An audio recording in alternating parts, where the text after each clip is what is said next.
Welkom bij Kikker TV. Gisteren is het kabinet tot de beslissing gekomen dat ze 100.000 inwoners per gemeente wilden. Dus wat zouden jullie ervan vinden als de gemeente Sluis, de gemeente Terneuzen en de gemeente Huls samen worden gevoegd? En wat zouden jullie er dan van vinden als dit bord zou moeten verdwijnen en een andere naam voor in de plaats zou moeten komen? Ja, nou ik vind dat er in ieder geval voor gezorgd moet worden dat de eigen identiteit van de gemeente bewaard blijft. Dus zoals hier de gemeente Sluis. En we moeten natuurlijk niet vergeten dat de mensen in het oostelijk deel een hele andere mentaliteit hebben dan de mensen in het westelijk deel. En dat moet gewoon toch bewaard blijven. En de naam, ja, dat denk ik dat we als Zeeuws-Vlamingen met elkaar heel sterk staan.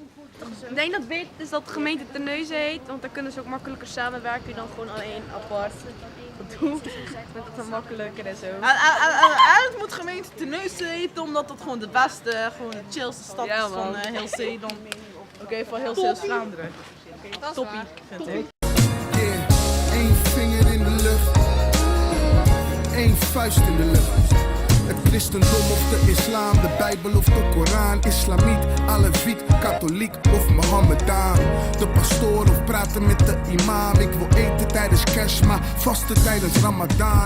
Mensen zeggen me winnen, er komt jihad. Kiezen, opschieten, want straks is het te laat.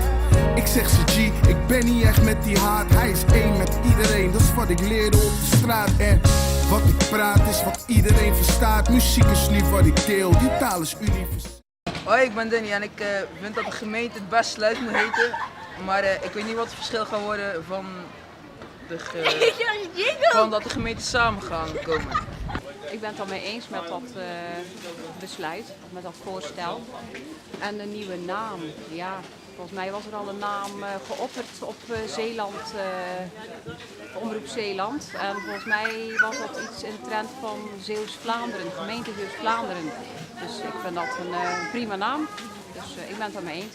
Waarom ben je het ermee eens? Waarom? Ja. Omdat we toch moeten bezuinigen en dat we absoluut terug kunnen naar minder gemeentes. Dus dat bespaart enorm veel kosten. Dus ja, ik ben het er absoluut mee eens.